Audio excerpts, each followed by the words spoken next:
Hello and welcome to the Yellow Chair Classroom. Here's yet another small, simple, entertaining story for you. Young Hippo Magic, the Wishing Horse Rides Again. This is the title of the story and the author is Malcolm York.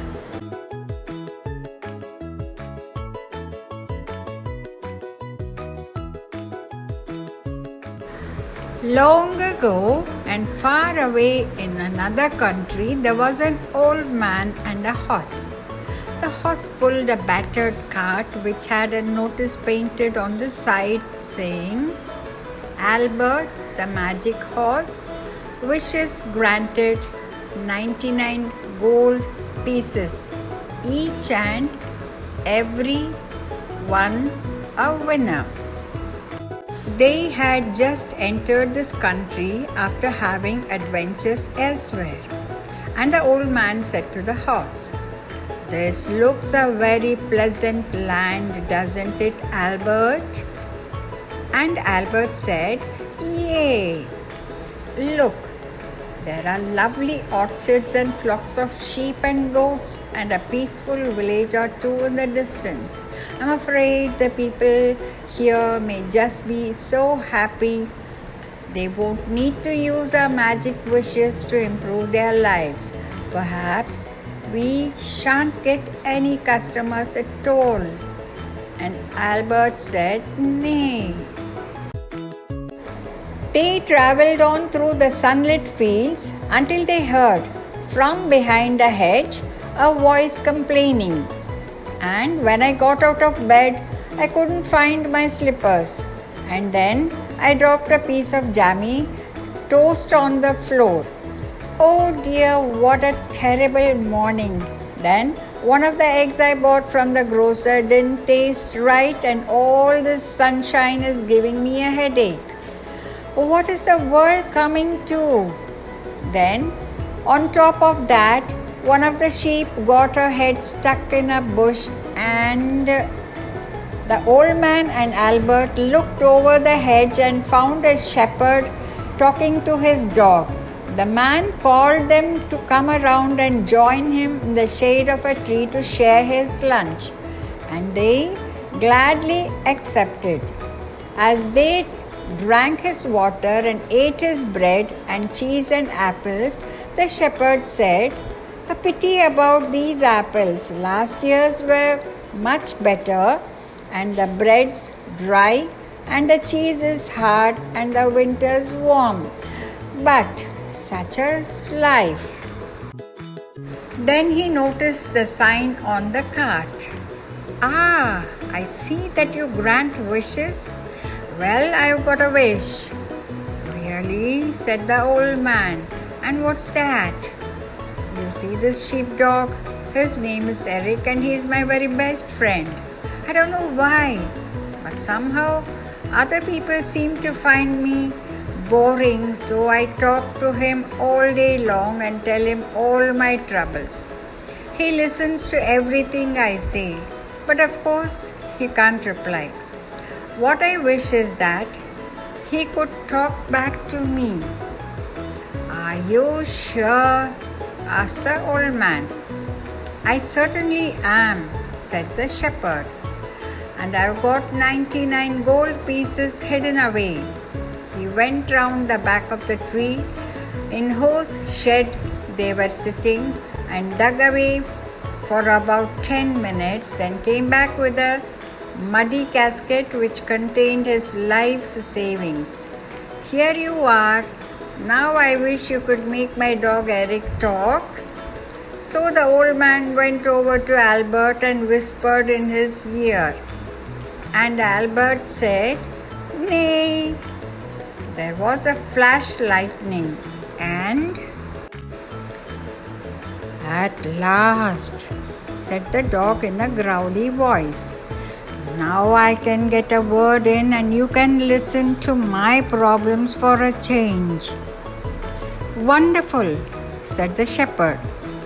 Well, for a start, I don't like being called Eric. It's a soppy name for a dog, and those biscuits I get are too dry, so I need a lot more gravy on them. And then the blanket I sleep on is too rough and smelly. And since I work as hard as you do, I don't see why I can't sleep on your soft bed with you. And another thing is, I'm getting really fed up with chasing sheep, especially that daft ram called Gilbert. And what's more, the shepherd was so busy trying to get his reply in that he forgot to say thank you for the granting of his dearest wish. I think we'd better be our way, said the old man. And he and Albert crept away down the road until they could no longer hear the dog growling out all his trouble to the shepherd. Do you think that was a success, Albert? Asked the old man. And Albert said, "Nay." They journeyed on until they came to a tiny cottage by the roadside. At the door was a very proud-looking lady who said, "Welcome, strangers." Of course, if life had been fair to me, I would welcome you properly. My servants would offer you a drink and a rest and a bed for the night. But unfortunately, as it is, I have got only one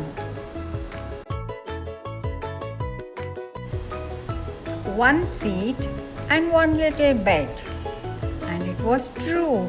They could see that the one room of the cottage was entirely empty except for one cup, one stool, and one bed. "Well," said the old man, "Albert and I were about to stop to make a cup of tea, so why don't you join us instead?" And Albert said, "Yay." She consented to join them, and while they were drinking their tea, the lady saw the notice on the card about magic wishes. "I've got a wish I want granted. Unfortunately, I don't have any money because I have always believed I'm too noble to have to work for it. But my neighbor has. I'll tell her to lend me some." A little further along the road was another tiny cottage, and the old man and Albert followed the proud lady to its front door. She rapped loudly on the knocker. The woman who came to the door was obviously not rich either, but she welcomed them with a smile and asked them in. Her house was comfortable, and outside her tidy garden was full of fruit and vegetables. "Now, how can I help you?" she asked. "Unfortunately, I don't have any money because I have always believed I'm too noble to have to work for it. But my neighbor has. I'll tell her to lend me some." A little further along the road was another tiny cottage, and the old man and Albert followed the proud lady to its front door. She rapped loudly on the knocker. The woman who came to the door was obviously not rich either, but she welcomed them with a smile and asked them in. Her house was comfortable, and outside her tidy garden was full of fruit and vegetables. "Now, how can I help you?" she asked. The lady said in a haughty voice, "You've always said you wanted to be my friend, so now is your chance to prove it. I need 99 gold pieces to buy a wish of this old man and his horse." The neighbor looked rather surprised but said, "Of course, I'm your friend. As it happens, I've worked hard selling my vegetables and fruit, and I've saved up to 100 gold pieces to pay for my daughter's wedding. But you shall have 99 of them if you think it will help you." She went and fetched the money from its hiding place. Smiling, she placed it on the kitchen table before the lady, who snatched it up and gave it to the old man, saying, "Now grant my wish, and I shall live in the kind of grand style I really deserve." I always knew I wasn't meant to live in a one-roomed cottage with people like this for neighbors. And she pointed to the woman who had just given up her savings. What is your wish? Asked the old man. I was born to be a great lady, so what I wish is a huge palace with 100 rooms and 100 servants I can give orders to. She paid over the neighbor's money, and the old man whispered in Albert's ear. And Albert said, "Nay." There was a zap of lightning, and instead of the proud lady's tiny cottage, there appeared a colossal palace, 10 floors high, each with 10 rooms. Lined up at the gates were 100 servants dressed in smart blue and gold uniforms. The lady strutted in through the gate with her nose in the air, ignoring the old man, Albert, and a good neighbor. All the servants bowed to her, and she immediately began to give a stream of orders. Prepare my meal, order the carriage, get me a new dress, cut the lawns, bring diamonds and pearls, and finally, close the gates and keep those common people out. The old man shook hands with the neighbor, who went sadly back to digging in her garden. Then he packed up the 10 cups and they resumed their journey. Do you think we did any good there, Albert? Asked the old man. And Albert said, Nay. Further down the road, they came alongside a golf course. They could see the flags and the smooth greens and the sand bankers with here and there pairs of golfers playing from hole to hole. As they passed by a clump of bushes, the old man and Albert heard a most tremendous smashing and crashing, and thrashing and bashing, followed by a man's voice shouting the rudest words they had ever heard. Don't you listen, Albert. Those words are unfit for a horse to hear, said the old man. Yea, said Albert, and put his hoofs over his furry ears. Suddenly, a white ball popped up out of the bushes, and after a few skips and bounces, it plopped into a deep pond and sank out of sight. Then a red-faced man emerged from the bushes, carrying a bag of golf clubs, mostly broken, and still swearing under his breath. Did you see where my ball went? He demanded. Yes, it sank in that pond, replied the old man.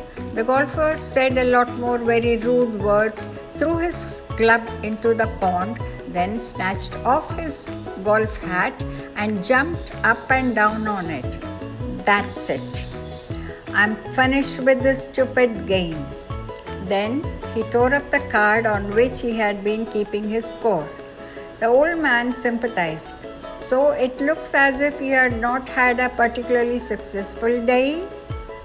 I never have a successful day, the golfer roared. Just then, his eyes fell on the notice on the side of the card. You really make wishes come true? Yes, we do, said the old man. And Albert said, Yay! The golfer pulled out his purse, handed over 99 gold pieces and said, My wish is to be the perfect golfer. I want to beat everybody else and never lose. The old man whispered in Albert's ear, and Albert said, Nay.